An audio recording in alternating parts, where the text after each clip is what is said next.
ఒక 8 సంవత్సరాల చిన్న వయసు ఉన్నటువంటి పాపకి రోజు ఇంత దారుణమైన అన్యాయం జరిగింది. నందికోట్కూర్ తాలూకా ముచ్చమర్రి గ్రామం, జూలై 7 ఆదివారం. 8 సంవత్సరాల వసంతి తప్పిపోయింది. పాపని లైంగికంగా దాడి చేసి అత్యాచారం చేసి చంపేసి ఆ పాపకి బాడీకి రాయిని కట్టి కృష్ణా నదిలో వేసామని. పవన్ కళ్యాణ్ అన్న, నువ్వు రావాలన్నా, నువ్వు వస్తేనే న్యాయం చేస్తామని మేము ఎదురు చూస్తున్నాం సార్. మా పాప మాకిస్తే మేము ఎన్నడూ దాన సంస్కారాలను చేసుకుంటాం సార్.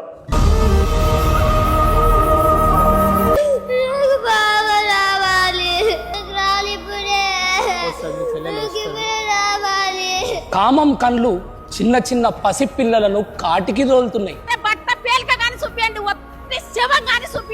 కఠినమైన చర్యలు ప్రభుత్వం తీసుకోవాలని ప్రజలు కోరుకుంటా ఉన్నారు. అసలు చిన్న పిల్ల సార్, ఏం చేసింది సార్ మా పాప? ఇదిగో అన్న, నా తరపున 3,000 రూపాయల ఆర్థిక సహాయం నేను చేస్తున్నా అన్న. అది నుంచి మీకు పని లేదు, ఆ విషయం తెలుసు. ఆ ప్రాణంతో ఉన్నప్పుడు ఆ పాపని ఎక్కడ పాతి పెట్టారో తెలియదు, ఏ నదిలో పడేశారో తెలియదు. అందులో వాళ్ళ తండ్రి హస్తం ఉందని కూడా చెప్తా ఉన్నారు. అదెంతవరకు నిజం?